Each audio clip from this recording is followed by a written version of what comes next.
Hello, friends. We're back again. It's Fightful.com. I am at Joel Pearl. It's time for your post-Impact Wrestling post-show. It's been a while since I've done that. Anyway, it's November 16th, 2023.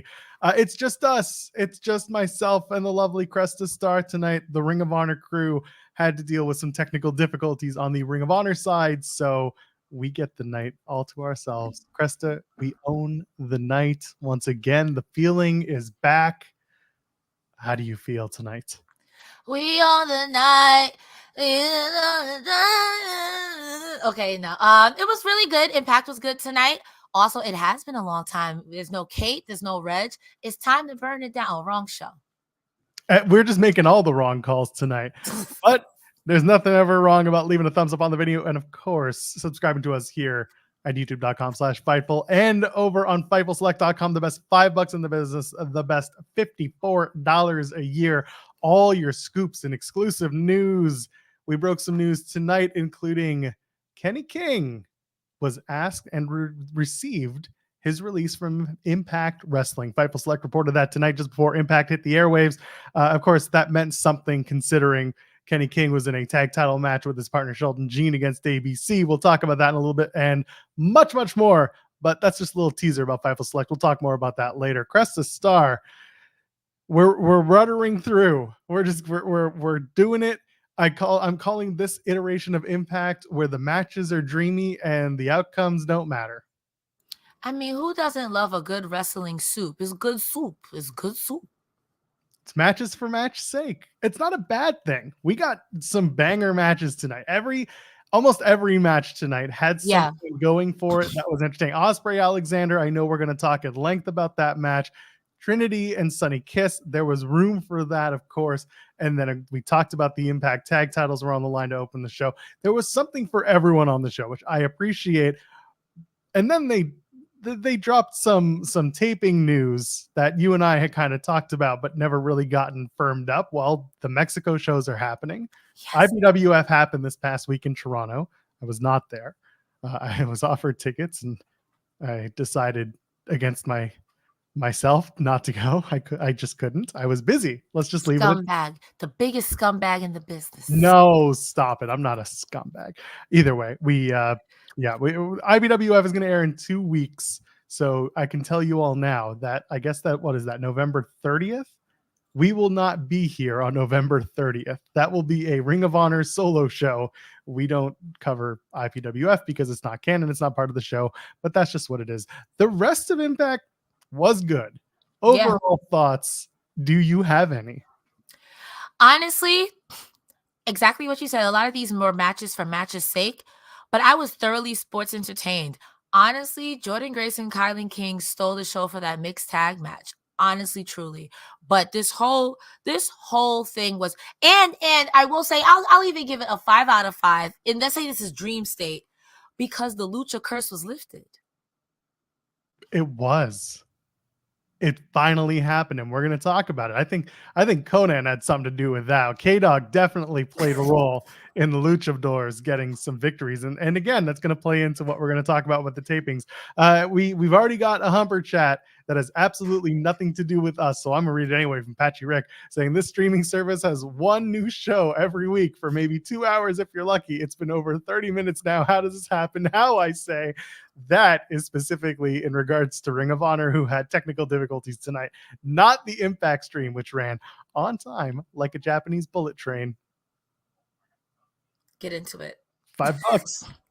$5 on YouTube. I'm just saying, or $1.50, whatever it is. You can watch the weekly product, or you can, get shows like Final Resolution that's coming up December 9th. We're going to be here doing a post show. I mean, I hope to be. It's in Toronto. I'm going to be there. So we're going to try and work something out. Maybe if it's the next day, but either way, we'll be covering Final Resolution. And that's part of the Impact Ultimate Insiders package for $5 on YouTube. So Patchy Rick, you can start moving over to the Impact Zone. Come on, baby. It's going to be TNA soon. Join us. Folks, get your super chats in, get your Humper chats in. Any Impact question statement read on the air. Let's talk about it. Impact Tag Team titles. Oh, by the way, BTI, there's probably none for the rest of the year. So unfortunately, George Iceman's locked up, put in cryogenically frozen status for the next month and a half. Doesn't that technically make him Mariah Carey? Because Mariah Carey comes out of A Life for a Life? I mean, maybe. I was just going to say, doesn't that make him a literal Iceman? That was probably more on, yeah, all right, I'm going to shut up. Impact Tag Team titles on the line. Ace of Beys defeat Kenny King and Sheldon Jean. As reported by Fightful Select, Kenny King granted his release from Impact Wrestling. No idea where he goes next. Some people are thinking of ways to do it. But for me, I'm thinking what happens next to Sheldon Jean. Yeah. We'll talk about that in a second. But the match itself, smooth, easy, and fun. Cresta, what'd you think? Commentary set Sheldon Jean up to fail from the word go. They kept saying how sometimes Kenny King and Sheldon Jean's chemistry is great, and other times, it's kind of Sheldon Jean's fault. It's about what he does outside of the ring. They also put over how Kenny King trained 2 out of the 3 people because Chris Bey was under Kenny King's tutelage for a little bit. Stripper Kenny chance. Joe Hendry is the worst. And there was a beautiful Tiger Driver from Kenny King for a 2 on Zachary Wentz. I think Kenny King looked really good. It's really sad to know that he's not staying there. I don't know. I'm happy for him. Good for you. I can't wait to see what you do next. Poor Sheldon Jean eating the pin here, but come on, what you thought was gonna happen? What you thought? I'm excited to see what happens next for Sheldon Jean. Maybe he actually gets like an actual push, actual run. Kenny King had a good run. He came in, did the our favorite group ever to exist. Honor no more, baby. No more honor is no more. Yeah. Almost all of honor is no more. Although, they re-signed PCO, so there's that. And then you can never get rid of Edward Edwards no matter how hard you try. But hard to kill. That was named after him. He is hard to kill. Will Ospreay did a good job of it, though. But with that in mind, Kenny King being one of the members of Honor No More to be on their way out the door, he had a good run. I cannot say that he didn't accomplish a lot. Won the Digital Media Championship, held it, and put some prestige behind it. Mm-hmm. Got stuff with Joe Hendry. The team with Sheldon Jean, I think you and I agreed there was so much more that could have been with Sheldon Jean and Kenny King. But now I'm interested in seeing where Jean ends up. I might even put him with Jonathan Gresham at this point. Let Gresham start a stable of younger talent and start, playing that game. I wouldn't mind seeing Sheldon Jean move over to that side of things.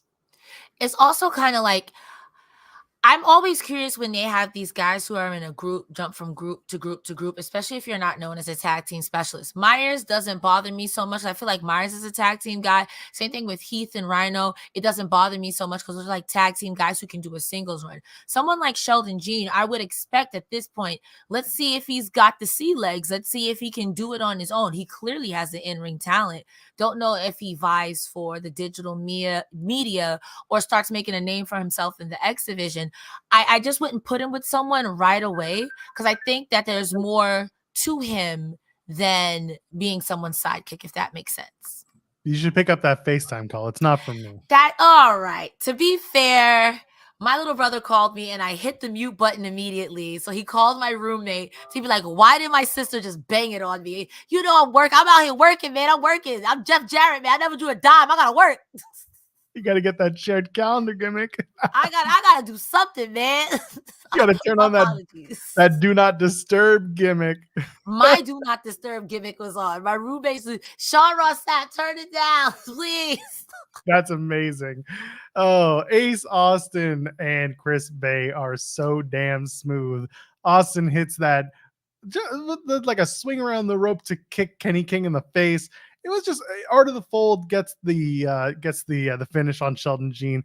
They retain the tag titles. There's not much more to add. I don't know who's going to challenge for the tag titles at Final Resolution, but whoever it is, I'm looking forward to that match. Who do you think could challenge at Final Resolution for the tag titles? My immediate thought was, let's do the Rascalz. But no, y'all just ate some dirt tonight.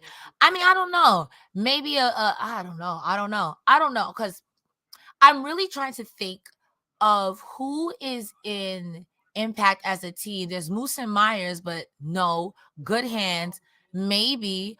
I know I'm missing someone, but I feel like I have the same problem with the knockouts tag division. There's a lot of Franken teams and like 3 or 4 actual teams, and those 3 or 4 actual teams are not like in the running right now, unless you do like a Bully Ray and Steve Maclin or something like that.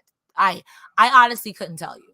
I'm sitting here and I'm thinking about everyone's kind of looking past Final Resolution, and I understand why. The Zack Sabre Jr. announcement was a big deal. He's coming in to do the main event. Him and Josh Alexander are teaming up to take on Motor City Machine Guns. So that takes out the Impact World Championship and the X Division Championship from having a match at Final Resolution. So the tag titles, it's probably going to be tag night. Knockouts tag titles will be on the line. World tag titles will be on the line.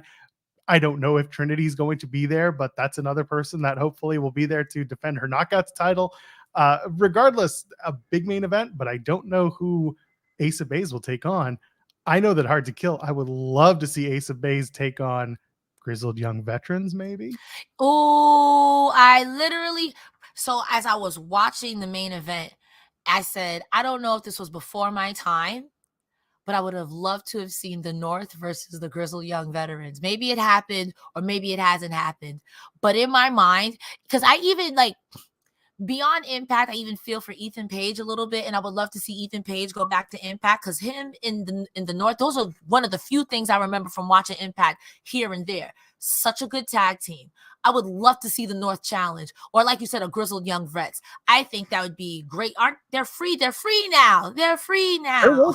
They're working. They've been working. They worked OTT over in Dublin and in the UK. They've worked DPW now a couple times. Yeah, no, they've been.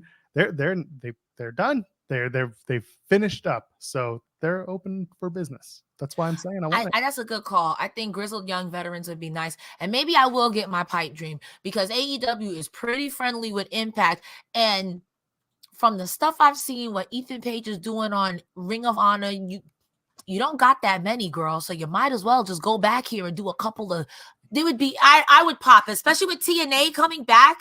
Stop it. The North versus Motor City Machine Guns probably happened, but I want to see it. I didn't see it, but I want to see it.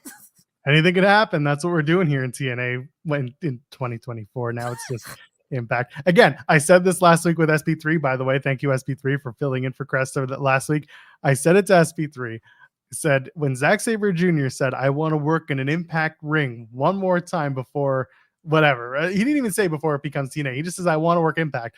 I quote tweeted the article and I said, well, Zach, you got a month. And then someone at Impact messaged me and were like, well, hold your breath. It'll be there soon. So it's good to see ZSJ doing his thing. That's really nice. And I know from my exposure to him in AEW that no matter who he wrestles, that's going to be a good match.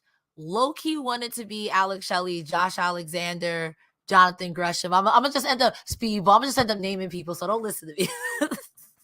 I'm just seriously interested as to how we get through the next 5-6 weeks of Impact tapings. We're going to get to that shortly. MK Ultra have a backstage segment, a pre-tape that probably should have been on their exclusive fan sites. And they're just saying, let us take you on a journey to the depths of your mind. MK Ultra controls the knockouts division, and then pain and suffering is inevitable. I say it once, I say it a million times, Cresta. MK Ultra are there to make people feel a very certain way. Listen, you heathens and children of Sodom, God is watching. I know exactly what was happening here. Far be it for me to say. Ask your parents. I enjoyed this promo because I like stuff like this. Not like that, but I think it was shot well. It was funny and it's menacing if you don't think too hard about it. But if you think too hard about it, the Lord is watching. That's all I have to say. The Lord is watching. Oh, the Lord is watching Moose and Heath. As reported by Fightful Select, Heath is done. His contract is up. He decided not to renew, so he is done with Impact Wrestling. This was his last match, at least for the time being, with Impact. Moose won. This match was fine. I think one of the one of the problems with any taped environment, taped show environment, is if you know contract statuses and it's well established, things like this don't really shock you. Myers ends up stopping Heath from hitting the house call. Instead, Moose gets the spear, gets the win. Post-match, Moose and Myers attack Heath. Rhino makes the save, and then they make the announcement that Final Resolution in Toronto, it'll be Moose versus Rhino. Some good animal on animal action. What do you think of the match, and what do you think of Moose versus Rhino at Final Resolution?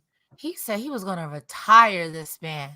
That's crazy. Listen, let me tell you right now, Rhino has been in this business a long time, and he is almost 50. He's 48 years old. He just turned 48. He doesn't look it at all.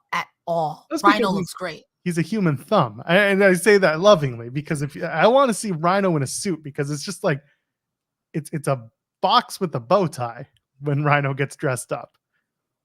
I'll take it. It's a robot. Somebody said he's the fridge, and I don't know why that made me laugh. He is a fridge. You can open him up and pull out a beer, and he's there. AO sent a super chat saying Moose was Heath's first opponent in 2020. I did note that, and that's good stuff. Very fitting that Heath's last match would be Moose, and we're trying to put Moose on the right track as he ascends to that world title match at Hard to Kill. So, storyline wise, this makes perfect sense. Yeah. And I feel like, too, you could also say, well, I took out Heath and he's gone. I'm not saying Rhino's going to retire. But he can say, I can retire Rhino. So you know what I'm about. Moose will burn down your house. That's all I got to say. Battle of the Spears. It's going to be the Gore versus the Spear. Moose versus Rhino. Yeah. Final Resolution. And it's going to be a fun match. I'm looking forward to it. I hope they add a little bit of plunder to it. Doesn't have to be hardcore, but let the referee give a little bit to it and have some fun with it. Other than that, Heath had a good showing. Moose looked good. It was just one of those matches where you knew the outcome based on the news, and Moose continues his ascent. Yes. Let's shock the world, Cresta. What happens when Luchadores face anybody in Impact Wrestling? I literally wrote, what happens when Luchadores go to Impact Wrestling as my first note. And then I said lose. And then right above that in green, I say the curse has been lifted. Not only did one luchador win, tres, uno, dos, tres luchadors won. Impact said, listen, we know we was cutting up. And since this is the season of giving, I'm going to give the luchadors a win. They were listening to us, Cresta. They've heard us complain for weeks and weeks about how the Luchadores don't win in Impact. Black Taurus, Laredo Kid, and Juventud Guerrera, the juice is loose as they defeat the Rascalz, Trey Miguel, Zach Wentz, and the debuting Myron Reed. Now, this was a great showing for Myron Reed. It wasn't until the latter half of the match that Myron showed out, because at one point in my notes, I'm like, this isn't a very impactful debut for Myron. And then I went back and I erased the shit out of that line when we got towards the end of this match. Hoovy looks great, comes in wearing the mask, takes it right off. Conan's on commentary. They call it total nonstop action because it's a Lucha Rules mask. The Luchadors win, and this works because November 26th, they're going to be doing the Mexico tapings that I've mentioned a bunch of times on here, and people were kind of like, what the hell are you talking about, Mexico tapings? Well, Impact and AAA are doing a joint production show, and that's going to be November 26th in Mexico. Bunch of matches that are interpromotional, and they'll be taping for Impact, but the match itself was fantastic. Let's talk about it. Where do you want to start with this 6-person Bulls, Luchadors, and Rascalz? I have, much like from this point on, my notes get really minimal because this match was a slobber knocker. It was all over the place. It was great. My first note is Conan immediately saying to Matthew Ray, well, our partner is wrong. Very matter-of-factly. I would have loved to hear Taz and Conan on commentary at one point because I know that was debauchery. Before even really things begin to pick up, the crowd is chanting, Hoovy, you still got it. This match was all over the place, and knowing what I know about Trey Miguel, how he really respects Lucha Libre, I know he was a kid in the candy store with Laredo Kid and Black Taurus. Wentz literally yeeting Hoovy off the top rope, like, get the hell out of here after Laredo Kid hit Wentz with the La Viva La Mexico with the DDT. You heard that in the camera. After that, I just end up watching it like this. This match is so good. Who cares who won? We won. The fans won. I encourage you, if you haven't seen it, like, I'm not sure, watch this match. Such a good match. Such a good match. Conan said, I would hate to have to follow this match. And the next match slapped. So it doesn't matter. Impact is great. Dobby the Brain Heenan sent us a super chat. Thank you, Dobby, saying Myron Reed shined. Everyone killed at Luchadores won. Hoping Myron Reed gets signed and sticks around. The Rascalz trio would be perfect for the new TNA. And I agree with that. They hit their Dragon Gate triple drop kick spot, which I absolutely love seeing. And they were all excited for that one in the crowd. And Myron Reed's Flame On was really cool. It's like a jumping cutter. He goes over the top rope and to the floor on Black Taurus. Taurus hits a midair spear on Myron Reed, who's coming off the middle rope, and then gets that destination hellhole for the win. I wasn't shocked that Myron ate the pin. He's new to this audience. I mean, the people in Chicago knew who he was, but the TV audience, they don't know Myron Reed. So him eating the L, that doesn't bug me as much. If this is to bring him back, I'm into it. If we can get some form of the Rascalz, kind of, even if they win the tag titles back, if they do some sort of free birding the tag titles, I wouldn't hate that either. Yeah. I mean, not for nothing. And I mean this with the utmost respect because I am completely enamored with TNA. In fact, if they brought in a trios title after all of how many titles they got, I wouldn't even be mad at that. I think there are enough people, especially if you want to do it intergender, there are enough people, loosey-goosey factions in Impact that if you want to put people together or people who need to do something like a Sheldon Jean and Alan Angels, I don't know, and somebody else who needs to do something, this is a great way to elevate it. Or the Triple X titles, like 3 X Division titles and what, I don't know, something like that. I don't think that they need trios titles in TNA. I'm happier if Malay trios titles. Okay, instead. okay. Again, Impact is that place where you're working, twice a month if you're a contracted wrestler to them. You're working a TV taping and you're working a live pay-per-view or event that's going on Impact Plus. As a result, you don't need to overdo it with your titles. You just need to have the right titles on your show. We are talking about the fact that, Motor City Machine Guns hold 2 singles titles and are going to be teaming up at Final Resolution. So what could you do there? You could have a trios match for a trios championship that's not Impact or TNA specific. Okay. That would be okay. They did it when with the Knockouts division. They had the Reina de Reinas championship in AAA because Taya Valkyrie won it and she brought it over, and then Deonna Purrazzo won it, and so she brought it over. There have been those working relationships within AAA and Impact / TNA. Okay, that makes more sense. I agree with that because I'm a big title person. I don't care because I think sometimes people can take something that's like even a 24/7 title, if you treat it with respect, can be a prestigious title. Like anything can be prestigious if you treat it with respect. Yeah, like I'm seeing in the chat, what about replacing the Digital Media Championship with trios? I wouldn't. Because I think the Digital Media Championship is a great opening title for a wrestler. I think it's a good starting point for some. It also has some silliness to it. It's not quite WWE 24/7 title, but it opens you up to doing like the .combat match where you have some fun with it. And that's fine. As a result from that, you can move on after you drop the Digital Media Championship, unless your name is Tommy Dreamer, at which point you're like, please just finish up. Sorry, Tommy, I love you. Dreamer. And also, we've seen this in AEW. A trios championship has the possibility of hurting your tag team division if you don't have roster depth. And that's true. Impact does not have roster depth, and that's not a shot at Impact or TNA. That's more just the point of, we talk about subculture. You bring them in once in a while and it works, but they're not on full-time deals. There are very few wrestlers who are tag teaming in Impact, TNA, whatever you want to call them, who are on full-time deals. And that's fine. And that's true. Like, I'm just thinking, like, how hard was it for us to think of just some tag teams to go against ABC? You're going to make a trios title? We totally forgot Champagne Singh and Shira. Yeah. Like, no, that's a good point. Sometimes you got to Franken team it. Who knows? You might get a bar. Not everything's going to work, but sometimes you get the bar. You know what I mean?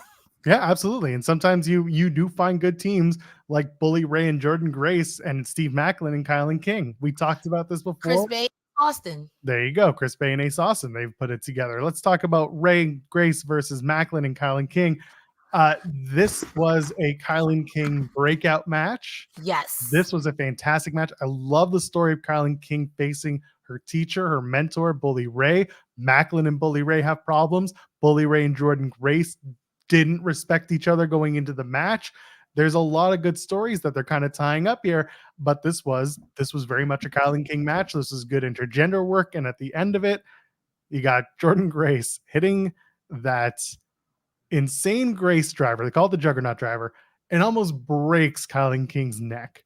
Whenever Jordynne Grace does this move, I audibly gasp because I'm so nervous about the outcome. I know she can do it. I know she can hit it, but every time she does it, she's got to get that last millisecond turn just to make sure that her opponent is safe and lands on the high end of her neck or whoever it is.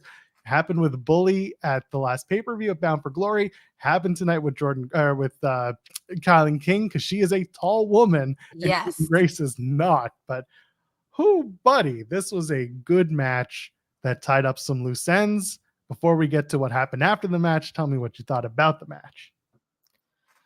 Why is Jordynne Grace and Bully Ray teaming together again? Respect. All right, because that's my very first note. Because Jordynne Grace the entire time I was like, I'm not tagging him. And when she actually tagged in, me writing it down surprised for commentary to be like, I can't believe Jordynne Grace tagged in. I was quite surprised, but that was my only complaint. Like, it's giving wrestling logic. We respect each other. Bully Ray would put you through a table for a singular corn chip. For a singular corn chip. So I don't understand that. I mean, I get it. Bully Ray, at first I didn't understand. I was unfamiliar with his game, but now I respect it. You are such a good heel that no matter what you do, I hate you. So anybody who's across from you, I want them to win because I hate you. So they set this match up last week on the show, and they did a good segment that kind of put together Bully and Jordynne about respect and everything. KiLynn King calling Bully Ray soft after Maclin does the same. Like, there was, again, they set this up really well so that at least the match made sense. If you were at the tapings, you had no bloody idea why this was happening. But then when you saw what they did to set it up, it made perfect sense. They did it. Post-match, Grace approaches Bully, who's got the Call Your Shot gauntlet trophy, and Bully says, "You want it? Come and get it." And Grace grabs it, and Bully respects her, raises her hand. And I don't know what this means for Bully. Bully and Maclin still have to have some sort of blow off, I assume. Probably Hard to Kill and probably a plunder match. Or you know what? I can't believe I'm about to say it because it's happening at a show I'm going to attend. Maclin and Bully can just blow it off at Final Resolution. Honestly, I know you're not going to know who to cheer for, but I kind of want Maclin to beat up Bully Ray. But again, I think that speaks to the genius of Bully Ray. You get under my skin. You make everyone who's across from you, next to you, a star because you're such a jerk. You are such a jerk. You are such a good heel that it could be Alan. I punch people in the dick, angels, and I'm going to want him to beat you up because you're that good of a heel. So maybe, like you said, Final Resolution, you do it then. But even then, I don't think that would be the end of it. I think someone would interfere. I don't know. Because Bully Ray has a silver tongue. And everyone believes that he changes somehow. Like, I thought the ending was weird, too. Like, you want the cup, take it from me. She beat you up already. I don't understand. Are you doing the Josh Alexander? Watch your back, Jordynne. She's going to Grace driver you again. Get out of here. It looks like the stuff with Bully and Jordynne's going to move on and be done with. If they do Maclin and Bully at Hard to Kill, they might just do like a Vegas Street Fight or some gimmick style match for that. I wouldn't hate it. Again, I would rather they blow it off in December and let Maclin do whatever, if he's in Ultimate X or something like that, because they are almost certainly going to do an Ultimate X match at Hard to Kill. If they're going to harken back to one TNA staple, they have to do an Ultimate X match. I wanted to ask you a question. Yes. And I think on air is the best place for it. Oh, yes. What about, because my little brother is a avid Impact TNA fan, what about this King of the Mountain tournament or something like that? Or the Bound for Glory tournament where you would win a certain amount of matches and get a certain amount of points? Because I've heard him and a few other TNA faithful, why don't they do this tournament anymore? Okay, so going to the King of the Mountain match, you can do that. That's normally more of a Slammiversary type of thing. And that match takes a little bit more than I think this venue at the Palms in Vegas is going to have. Okay. The Bound for Glory tournament's more, it's a round robin tournament. It's a larger tournament that usually culminates at Bound for Glory. So that's October. That's more of a start it in the fall after Slammiversary and then build to it. And then world title matches are doled out based on that, based on the outcome of the winners. Do you think we'll have one now that TNA is back, this Bound for Glory? I don't know. If I'm Scott D'Amore and I'm booking with my team, I keep a few things in the back pocket. I don't spend the first year bringing everything back. Scott said in his interview, I guess we'll call it, with Tom Hannafin when they announced that TNA is coming back, he basically said everything TNA is on the table except for the 6-sided ring. Other than the 6, because there was a whole thing about like athlete safety and how nobody wants to bump in that ring because it's a real pain in the ass. Also, like let's be frank, it was popularized in TNA, the 6-sided ring. But Jeff Jarrett ripped it off from AAA. Like, he ripped it off from Mexico. He went Jeff Jarrett ripping something off? No way. I know. Jeff went to Mexico, came back, and said, boss, I have an idea. And next thing you knew, they did a 6-sided ring. That's all that it was. And that's fine. That's perfectly understandable. But, like, we have to stop talking about TNA being, like, the 6-sided ring innovators. There was some cool shit that went on in there. But at the end of the day, it wasn't, like, the be-all, end-all TNA. It was a popular time. I get it. But a 4-sided ring for TNA was fine. That's what they're going to stick with. Everything non-6-sided ring that's in the TNA lore, that's on the table. Bound for Glory series could happen. Reverse Battle Row, they can bring it back. King of the Mountain, Queen of the Mountain, whatever you want, they're going to bring it back. If people want it, they will consider doing it. Thank you, Joel Pearl, for your expert opinion. And you can get his expert opinion every month at Fight. You ain't going to get it from me. You can get it from FightfulSelect.com, the best $5 in the business. Why not just get to it now? We talked about Kenny King. That release information came from FightfulSelect.com earlier tonight. The best $5 in the business, best $54 in the business. You want to talk about who's going to come out and sign the contract at AEW Full Gear on Saturday night? Oh, we have information as to who it most likely is not over on FightfulSelect.com. And also, I can give y'all a hint. It's not Cresta Starr. It's not, and it's not Joel Pearl either. And I can also tell you who is not the devil as well over at FightfulSelect.com. I'll give you a hint. It's not Joey Janela. It might be Joey Janela. He could be. He said he might be. It could be you. You're the biggest heel in the business.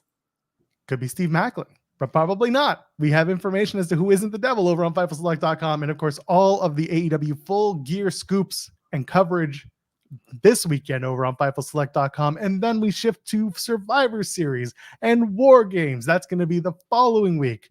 We'll have all that information over on FightfulSelect.com. We already dropped our interview with Swerve that happened earlier today.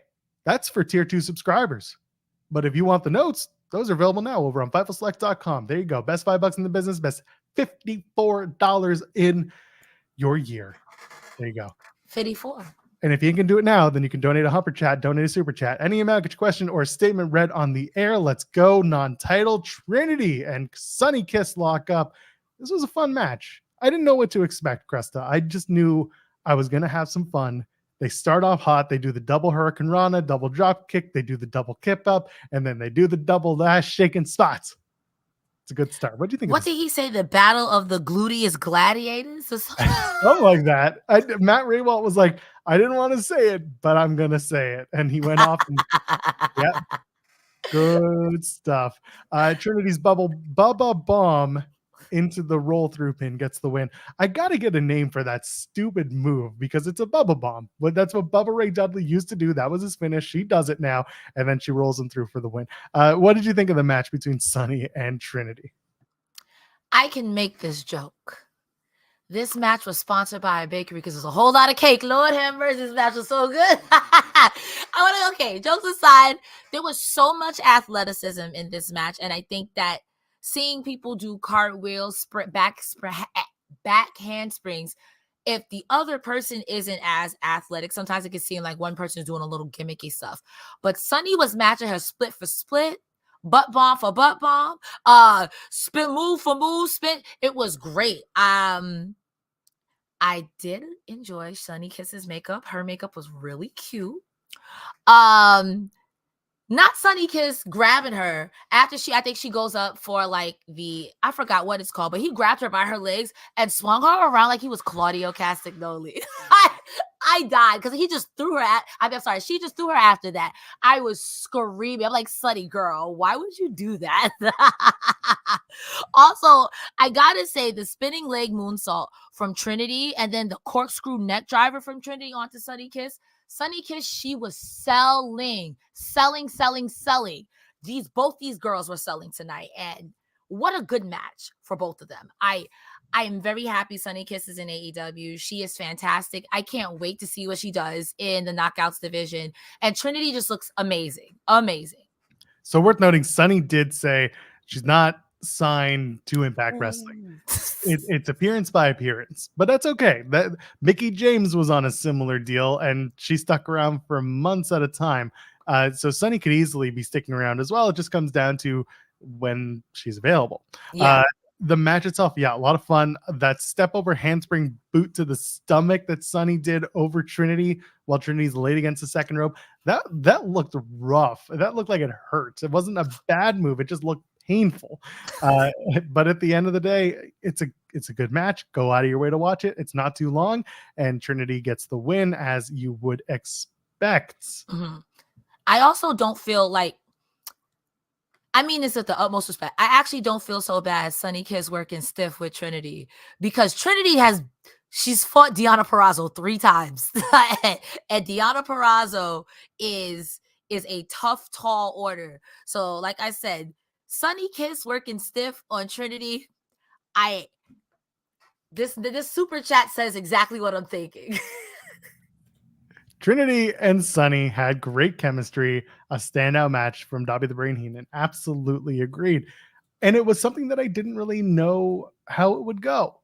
Sonny Kiss didn't get a lot of standout matches in AEW, especially towards the end of her run. I've seen Sonny a handful of times on the indies here in Toronto. She's very popular at Greektown Wrestling. I've had a chance to speak with her a couple of times. And again, always had some very pleasant interactions. And in the ring, she's good. You know, she's never been, to me, she's never been like, oh my God, the most amazing wrestler ever. But every time I see her, I see something better.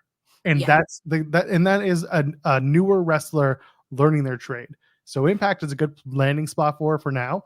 And if she wants to make her way back elsewhere, then that'll be her decision. With Sonny Kiss, I see a lot of her. Reminds me of Trinity back in WWE, how in AEW she would do certain things, certain moves, only like a certain set. Now seeing Sonny Kiss in AEW, not AEW, in Impact Wrestling, seeing her like this match tonight, maybe like, oh, okay. It reminded me kind of low-key, if I'm not mistaken, she was in Lucha Underground, because I feel like I saw her there. Sonny was, yeah, she was the Concrete Rose. Yeah. So I'm like, honestly, truly, I love this. And I agree with you. Impact Wrestling is a great place to hone your craft. Even if it's on, do I want to be weird? Do I want to be super serious? It's a great place because you're going to learn. They're going to make you work. And one thing that I appreciated was that commentary spends a lot of time discussing how gender fluidity and intergender wrestling is welcome and appreciated and celebrated in TNA and Impact. Sonny is Sonny. I don't need to tell you, how Sonny identifies. That's entirely up to her. But the fact is, Sonny is going for the Knockouts World Championship. Period. You had a match with KiLynn King teaming up with Steve Maclin against Bully Ray and Jordynne Grace. And they were not just tagging men for men and women for women. Everyone fought everyone. That's been an Impact staple. So it's worth noting. The indies. That's literally the indies. There's a lot of intergender matches. And honestly, truly, this is just my opinion. I think that there is enough prestige on a lot of titles in Impact that it doesn't matter how you identify, it's gonna be worth it. If Bessa Blanchard could win the world title, I don't want to hear nothing about nothing else. There's so much prestige, especially on the knockouts title. At first, I was upset that Jordynne Grace was like, I'm going to go for a knockout. Like, take the world title. I want that. But in hindsight, looking back at it, there's so much respect on the knockouts women channel. Why would I go for the Impact world title when I could go for the knockouts title? And that's real. That is super real. There's a world where Sonny Kiss could win the Knockouts World Championship and the press would have a good time with it. In a positive way, not in a they'd have a good time with it. No, they would probably have a lot of really fun and cool things to say about it because it's a different approach. Yeah, winning a title. Wrestling is so much fun. It's for everybody, and you're worried about the wrong stuff. Motor City Machine Guns are in the back, and they cut a little promo about their match of Final Resolution. I found it interesting that Shelley has never faced Zack Sabre Jr. That gets me a little more invested in this match, more than I already was. Of course, Josh Alexander and Alex Shelley have a bit of a history going back to Bound for Glory and even before them, but they recently just had a match for the Impact World Championship. And of course, Chris Sabin is Chris Sabin, reminding us that Motor City Machine Guns are the best of this generation. A little something just to get both the X Division and World Champions on the show and get them psyched up for that Final Resolution match. My only note is, who is Will Ospreay? Yes, when Shelley called him Will Ospreay, I was like, you what? Who that? Nobody wanted to retake it. Shelley was just probably like, all right. I don't even like the guy. Not a banger match. I don't care anymore.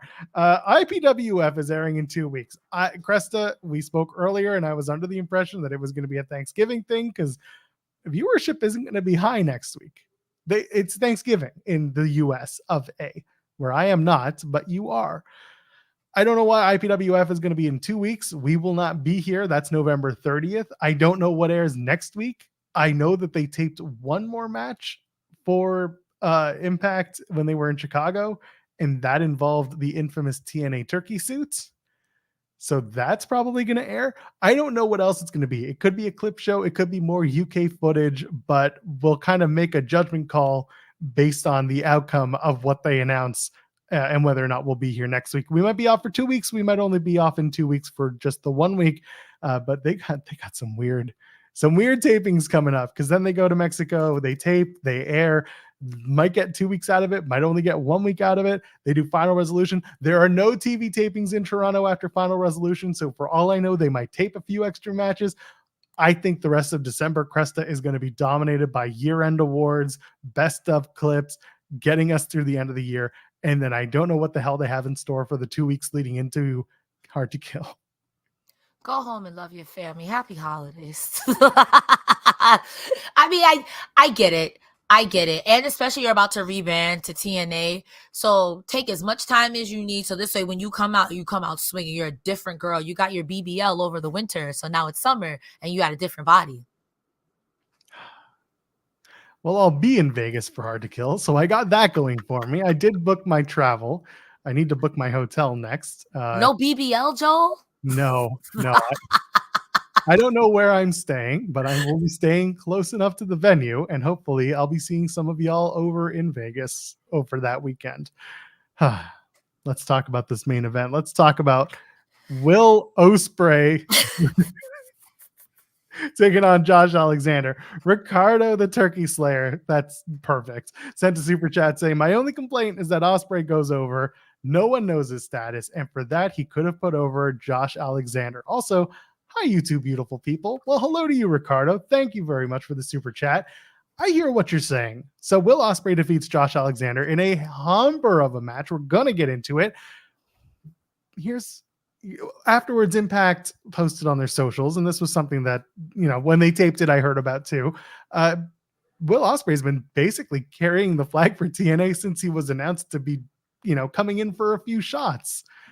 He said after the match that Josh Alexander would be perfect for the New Japan G1.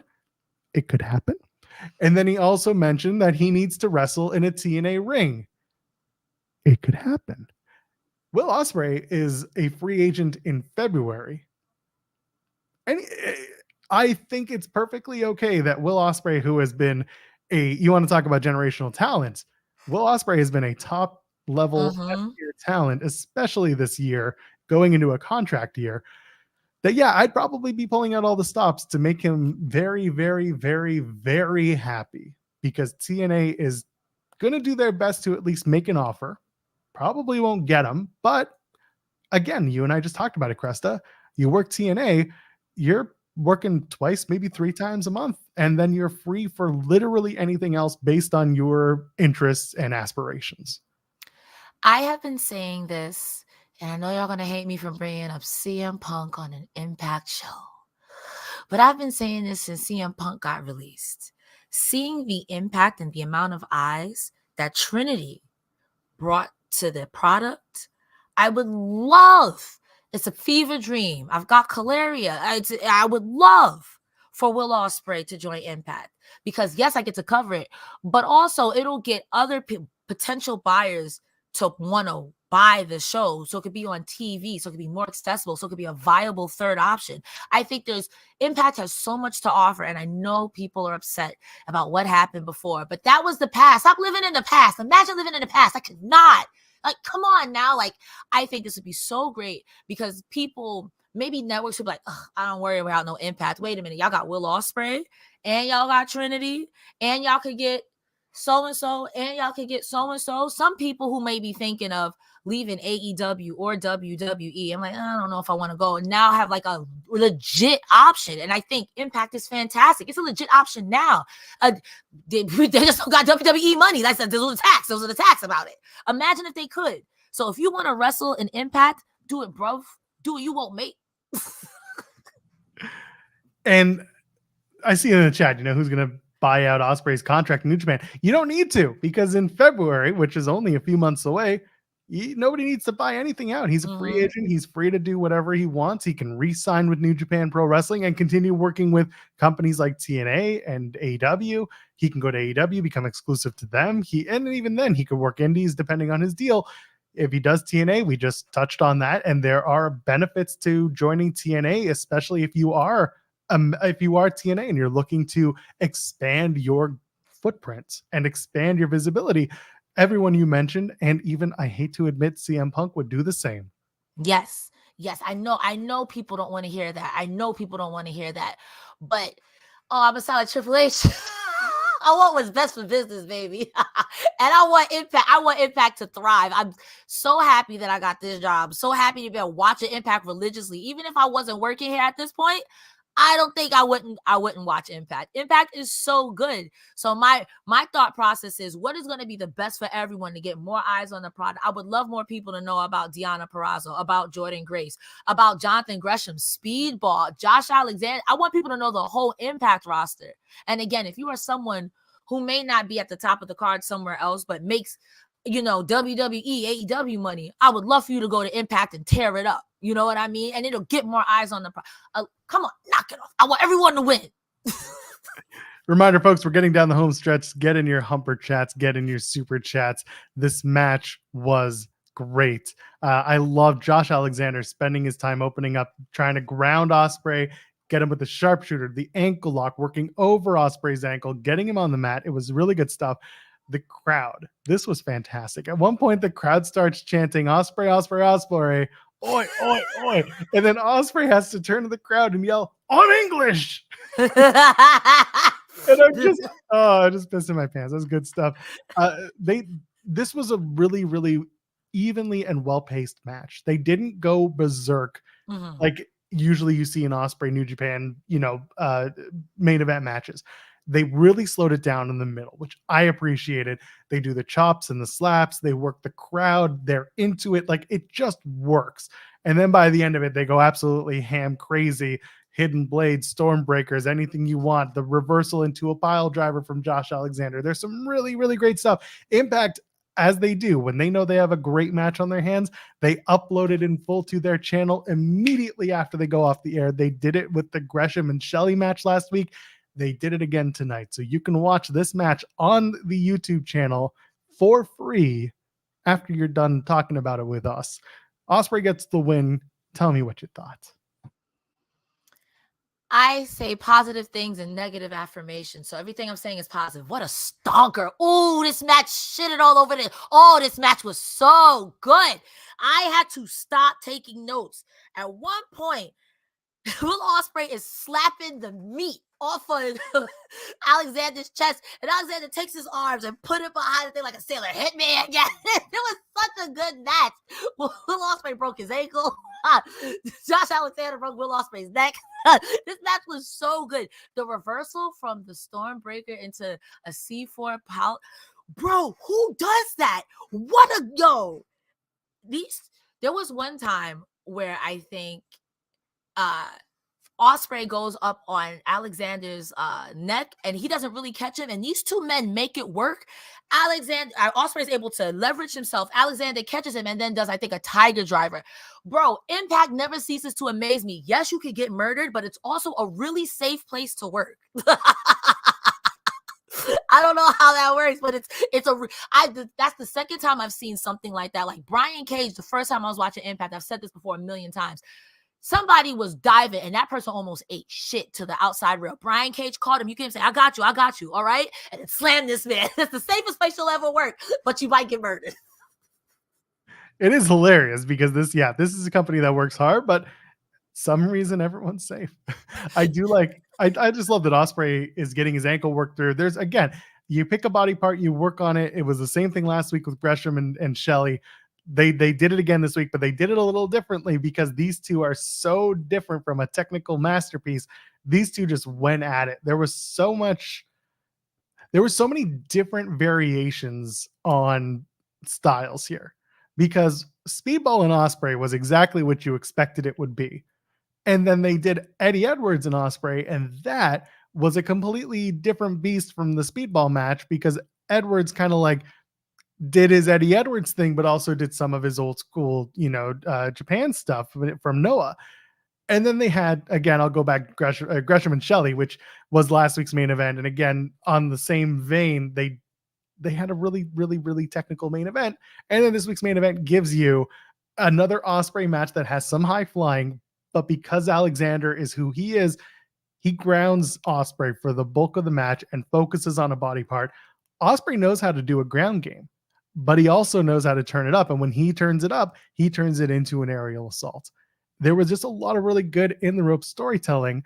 I can understand why people are a little annoyed with either Ospreay always winning on this run or the fact that we're doing matches for match sake. Impact is basically, for the next few weeks, it's going to be your favorite super indie. So just get ready for that. I've said this once, I said it again.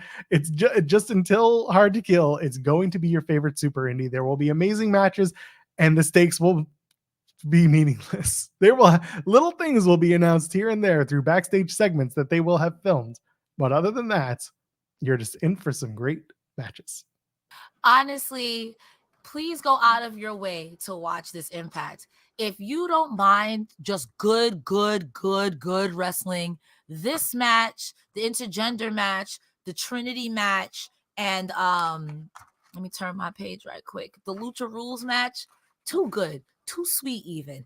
I will say it's quite funny to see someone like Will Ospreay's legs like, I'm giving up, boys. I can't do the springboard. I don't care. Two tall men. This was such a good match. I cannot put this match over enough. Also, I understand the frustration of putting Ospreay over, but I would be doing a Will Ospreay apology tour right now. I would be. I'm like, hey, you want to listen? You say you want to work in TNA. I got my foot half in the door. I'm like an old flame. I'm your childhood crush. What up, baby? I love you, girl. Go love you, girl. So I understand. And I think that if Will Ospreay comes to Impact Wrestling, this will not be the first Josh Alexander versus Will Ospreay match. And oh God. And there are still other people for him to work. I want to see Ospreay and Gresham. I want to see Ospreay and Shelley. Speedball, yes. I want to see Kushida. Because I don't watch New Japan. So some of these things, if I'm saying it already happened, I'll be that. I low-key even want to say Moose and Will Ospreay, because how do you deal with annoying Moose? There's room for that. Again, this is why it's interesting when new talent comes in, and it's something I appreciate with Impact, with TNA, is that when they bring in different talent, it opens up the door for different matchups and different styles. And that's good. That's the stuff that I like. That's us. That's Impact Wrestling for November 16th, 2023. Cresta Starr, what do you have going on? Ladies and gentlemen, boys and girls, next week is Thanksgiving, so I will not be online. Mondays, normally I'm on Twitch and TikTok, and same thing with Wednesdays, but I will be offline. I'm going to be doing real life family things. Go hug your family, touch some grass, or your chosen family, whatever you choose to do. But I'll be here Thursday probably, unless my mom puts me in a chokehold and then I have to go spend time with my family. Then you got Canadian Joel Pearl by yourself. Tomorrow, there is no Collision post show from me, Iridian, and Rick on Saturday. Tomorrow it'll be myself, Kate, Iridian, Alexis, who is a boy, because I was going to say a 4-woman power trip, but Alexis is a whole man, Your Honor. So we will be doing the SmackDown Collision show tomorrow, and Sean Ross Sapp will be doing the Full Gear show on Saturday. Next week, we'll be back on Collision. If that was too much, the bottom over here, Cresta D Star on Twitter. There's a link tree in my bio. Joel Pearl, where can they find you? Tomorrow and every Monday, Wednesday, and Friday, I am over in the weeds over on Fightful Overbooked. Go join that right now. Friday morning. So that's, if you're listening live, then you'll get it. If not, then on In the Weeds, we're going to have MLW's Ricky Shane Page at 10 a.m. talking about Fightland, his upcoming ladder match, and a whole lot more, putting phones away for indie shows. We're going to talk about that and a whole lot more with RSP tomorrow morning on In the Weeds. Other than that, like I said, Fightful Overbooks where you find me. If I'm not on this channel here on youtube.com/Fightful, on your way out, go ahead, leave a thumbs up and subscribe to this channel and subscribe to Overbooked and subscribe to Fightful Select. If you already have, do it again. Get a higher tier or steal a credit card and go under that name. Do whatever you need to do. Make a fake YouTube account and like this 18,000 times. Well, no, but I want them to subscribe to Fightful Select, the best $5 in the business with a fake credit card. So just go ahead and do that. And subscribe 18,000 times. Well, yeah, do that. And then I can get paid very well. And we go in the winter real happy. Okay.